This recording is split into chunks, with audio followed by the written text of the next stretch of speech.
حضرت عمر رضی اللہ تعالیٰ عنہ کے دور خلافت میں پورے جزیرہ عرب میں ایسا قحط پڑا کہ کھانے پینے کی چیزیں بھی کسی قیمت پہ نہ مل رہی تھیں۔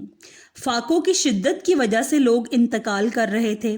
اسی دوران حضرت عمر رضی اللہ تعالیٰ عنہ کو یہ اطلاع ملی کہ مصر کے اندر بے شمار غلہ اور پیداوار موجود ہے، اور مصر اس سے پہلے فتح ہو چکا تھا۔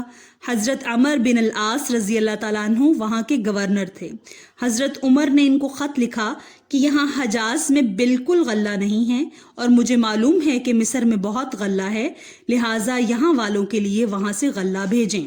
گورنر صاحب نے جواب تحریر فرمایا، آپ مطمئن رہیں، میں اتنا قافلہ غلے سے لدوا کر بھیجوں گا کہ اس کا پہلا اونٹ مدینے میں اتر رہا ہوگا اور آخری اونٹ مصر میں لد رہا ہوگا۔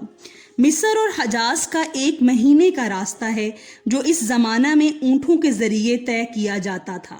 یہ سارا راستہ غلے کے اونٹوں سے بھر دوں گا۔ چنانچہ غلہ آیا، اور اتنا ہی آیا، اور مدینہ پاک میں ہر طرف منادی کرا دی گئی، جس کا جی چاہے عمر کے دسترخوان پر کھانا کھائے، اور جس کا جی چاہے اپنا راشن لے کر گھر چلا جائے۔ چنانچہ ہزاروں لوگوں نے وہیں دسترخوان پر کھانا کھایا، اور بہت سے اپنے گھر بھی لے گئے۔ ایک صحابی جو جنگل میں اپنے ٹھکانے پر رہتے تھے، انہوں نے بھی آنے جانے والوں سے سنا کہ مدینہ پاک میں غلہ آ گیا ہے اور تقسیم ہو رہا ہے۔ ان کے پاس ایک بکری تھی۔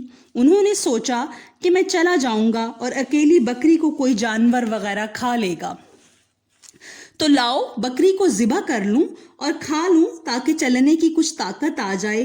چنانچہ بکری کو ذبح کیا تو ایک قطرہ بھی خون کا نہ نکلا۔ یہ منظر دیکھ کر وہ صحابی رو پڑے، سر پکڑ کر بیٹھ گئے کہ ہمارا بھی برا حال ہے، اور تو اور ہمارے جانوروں کا بھی خون خشک ہو گیا ہے۔ بکری میں خون کہاں سے آتا جب وہ چارہ کھاتی، پانی پیتی؟ جب نہ ہی چارہ کھایا نہ ہی پانی پیا تو خون نہ نکلا نہ ہی بہا۔ وہ صحابی سر پکڑ کر رونے لگے، اور روتے روتے گرتے ہوئے گر گئے، اور گر کر انہیں نیند آ گئی۔ نیند میں انہوں نے دیکھا کہ نبی اکرم صلی اللہ علیہ وآلہ وسلم تشریف لائے، اور فرمایا، عمر کے پاس جاؤ اور میری طرف سے سلام کہہ دو، اور کہہ دو کہ تو بڑا عقل مند تھا، تیری عقل کو کیا ہوا؟ یہ صحابی اٹھے اور گرتے پڑتے مدینہ طیبہ پہنچے، حضرت عمر کے دروازے پہ دستک دی اور کہا، نبی اکرم صلی اللہ علیہ وآلہ وسلم کا قاصد اجازت طلب کرتا ہے۔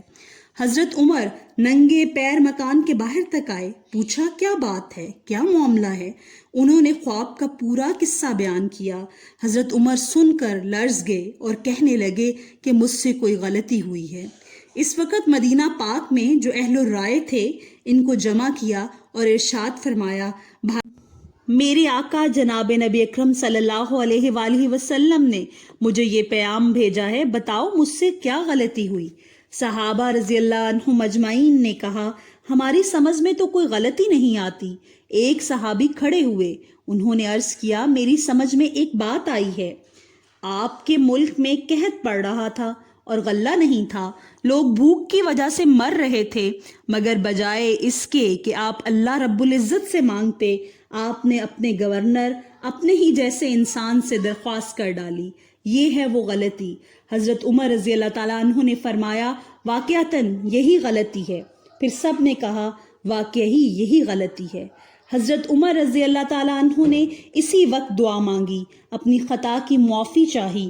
دعا کرنا تھا کہ آسمان کے بادلوں میں کھلبلی مچ گئی اور دوڑ لگ گئی، ہر بادل ایک دوسرے سے آگے بڑھ رہا تھا، اور یہ آواز آ رہی تھی جس کا ترجمہ یہ ہے، چلو مدینے عمر نے بلایا ہے، چلو مدینے عمر نے بلایا ہے۔ سبحان اللہ۔ اسلامک ویڈیوز کی سپورٹ کے لیے چینل کو سبسکرائب کر دیں۔ شکریہ۔